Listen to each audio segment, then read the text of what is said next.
Halo teman-teman, tahukah kalian bagaimana cara memulai sebuah bisnis? Atau tahukah kalian bagaimana aspek hukum dan legalitas usaha dalam bisnis? Kalian belum tahu? Nah, mari kita bahas. Pertama, kita akan bahas bagaimana cara memulai dan menyiapkan sebuah bisnis. Ada beberapa sifat yang harus dimiliki oleh seorang entrepreneur pemula atau seorang entrepreneur baru. Yang pertama, yakni dia mampu. Kedua, hebat dan memiliki rasa percaya diri. Ketiga, profesional. Keempat, bisa menjadi tumpuan bagi orang lain. Kelima, memiliki ide bisnis yang menarik. Dan terakhir, mempunyai konsep bisnis yang kuat. Faktor-faktor yang diperhitungkan dalam memulai sebuah bisnis. Yang pertama, pasar. Yang kedua, persaingan. Yang ketiga, individu. Yang perlu diperhitungkan dalam aspek pasar adalah apakah inspirasi yang Anda punya mampu diserap oleh pasar, seberapa besar daya serap pasar, dan apakah inspirasi tersebut menarik banyak orang untuk melihat bisnis Anda. Yang kedua, persaingan. Apakah inspirasi tersebut mudah dilakukan orang lain, atau sudahkah ada orang lain yang melakukannya, atau perlukah suatu hal baru Anda buat dalam inspirasi Anda untuk dapat berbeda dengan apa yang telah dilakukan oleh orang lain. Yang ketiga, individu. Apakah Anda mampu membuatnya? Apakah Anda bisa memenuhi faktor-faktor pasar dan persaingan? Setelah mempertimbangkan faktor-faktor tadi, strategi dalam memulai bisnis baru di antaranya adalah 1. Menjual ide orisinal pada rekan bisnis. Kedua, menggunakan skill yang dimiliki untuk melakukan sebuah kerjasama bisnis. Ketiga, menjual jaringan untuk pasar produk. Keempat, menjadi creative planner atau techopreneur. Kelima, menjual informasi untuk modal awal bisnis. Nah, cara-cara ini adalah cara memulai bisnis dengan tanpa adanya modal. Nah, sedangkan cara atau strategi memulai bisnis sendiri itu ada 4 cara. Yang pertama, the buffer route. Yang kedua, the spin-off route. Yang ketiga, the moonlighting route. Dan yang keempat, the part-time job route. The buffer route adalah bila Anda memulai dengan modal pas-pasan, Anda bisa memulai berbisnis dengan cara mencari orang lain yang bisa menjadi buffer founder atau pendiri utama sebagai donator atau investor bisnis Anda. Yang kedua, the spin-off route adalah cara melakukan spin-off atau pelepasan. Misalnya, Anda sudah lama bergabung dengan bisnis teman Anda yang sudah terlebih dahulu sukses. Anda bisa dengan perlahan-lahan melepaskan diri dari bisnis teman Anda tersebut dan memulai mendirikan bisnis milik Anda sendiri. Yang ketiga, the moonlighting route adalah Anda benar-benar mengembangkan bisnis dari awal tanpa mengganggu pekerjaan Anda saat ini sebagai profesional. Dan yang terakhir, the part-time job route adalah hampir sama dengan the spin-off route. Bedanya, dalam jenis ini tidak terjadi ikatan yang kuat secara kontrak atau agreement.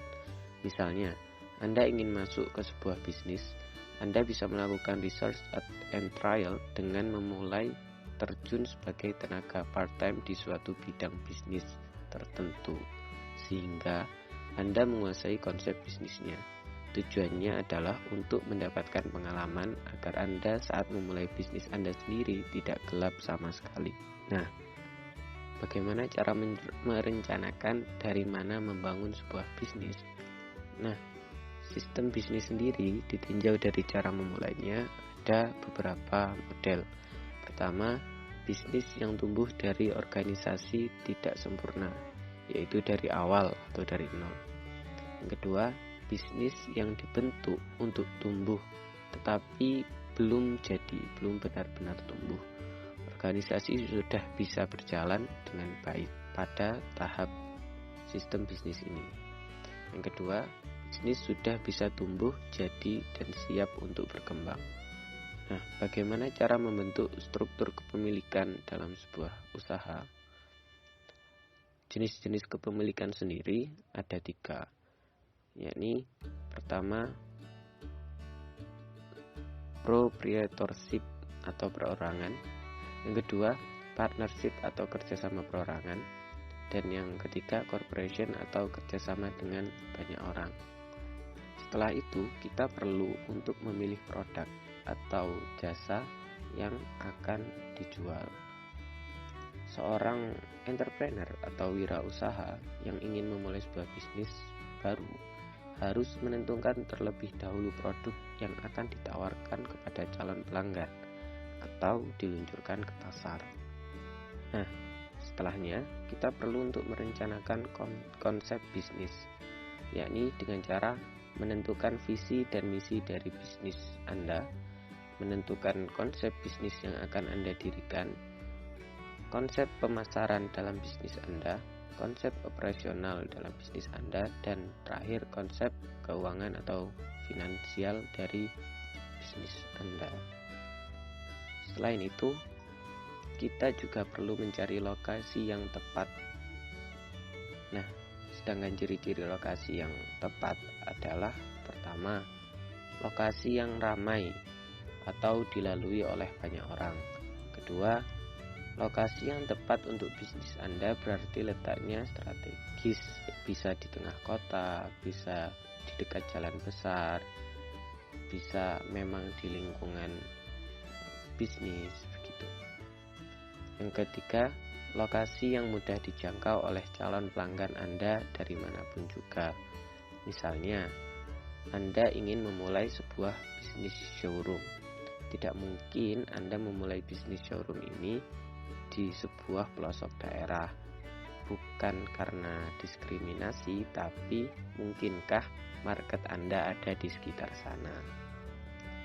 Yang keempat, lokasi yang tidak membuat calon pelanggan mengeluh karena kesulitan parkir atau karena macet. Setelah itu kita perlu tahu caranya masuk ke dalam sebuah pasar. Pasar yang akan Anda masuki sendiri ada 2 jenis, yakni pertama, pasar yang benar-benar kosong atau belum terisi, Anda belum punya saingan.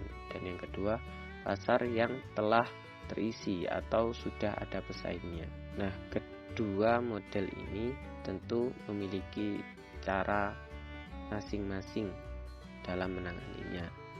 Pasar yang pertama mengharuskan Anda untuk mengenalkan produk Anda lebih jauh kepada masyarakat sekitar. Dan pasar yang kedua menekankan pada pengenalan produk yang berbeda atau jauh lebih baik dibandingkan pesaing Anda.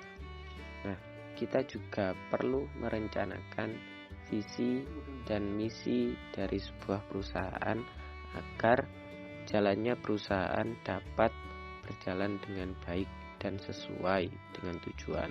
Visi adalah sebuah angan-angan atau imajinasi dari seseorang tentang usaha atau bisnis atau diri Anda di suatu saat nanti. Jadi, dapat disimpulkan, visi adalah sebuah tujuan, keinginan, atau gambaran masa depan dari perusahaan yang akan dibangun. Misi adalah suatu usaha, pemikiran, langkah-langkah secara formal untuk mewujudkan sebuah visi.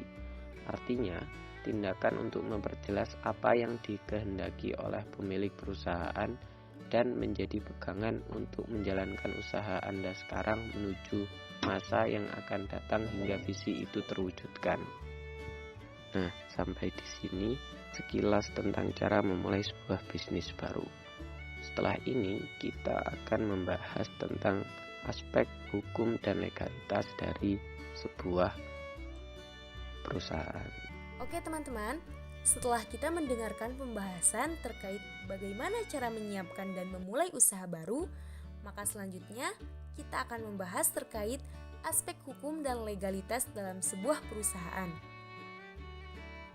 Nah, sebelum itu, tarik dulu nafasmu dan ayo mulai. Sebenarnya apa saja sih yang dibutuhkan sebelum memperoleh legalitas sebuah perusahaan? Nah, ini dia yang dibutuhkan sebelum memperoleh izin sebuah perusahaan. Yang pertama yaitu nama perusahaan, kemudian merek atau brand, surat izin usaha perdagangan, dan izin usaha industri. Oke, yang pertama, nama perusahaan. Bagaimana cara mendapatkan nama perusahaan? Nama perusahaan dapat diberi dengan cara sebagai berikut. 1. Berdasarkan nama pribadi pengusaha. 2. Berdasarkan jenis usaha yang dilakukannya. Dan yang ketiga, berdasarkan tujuan didirikannya. Kemudian yang kedua, merek atau brand. Apa itu merek atau brand? Merek adalah alat untuk membedakan barang dan jasa yang diproduksi oleh suatu perusahaan. Adapun syarat dan tata cara permohonan menurut pasal 7 Undang-Undang Nomor 15 Tahun 2001. Yang pertama, permohonan diajukan tertulis dalam bahasa Indonesia. Yang kedua, permohonan ditandatangani pemohon atau kuasanya dengan dilampiri bukti pembayaran biaya. Dan 3, permohonan untuk 2 kelas atau lebih, baik itu barang atau jasa, dapat diajukan dalam satu permohonan yang diatur dengan peraturan pemerintah. Menurut pasal 5 Undang-Undang Nomor 15 Tahun 2001, merek tidak dapat didaftar apabila merek tersebut mengandung salah satu unsur, yaitu bertentangan dengan peraturan perundang-undangan yang berlaku, moralitas agama, kesusilaan, atau ketertiban umum. 2. Tidak memiliki daya pembeda. 3. Telah menjadi milik umum.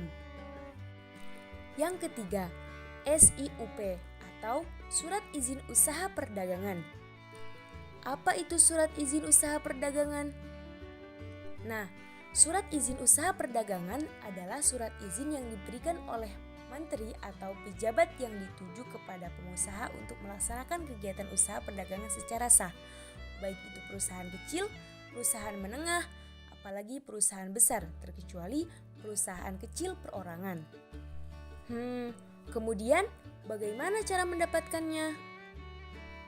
Untuk memperoleh SIUP, perusahaan wajib mengajukan surat permohonan izin atau SPI, yaitu daftar isian yang memuat perincian data perusahaan pengusaha dan kegiatan usaha.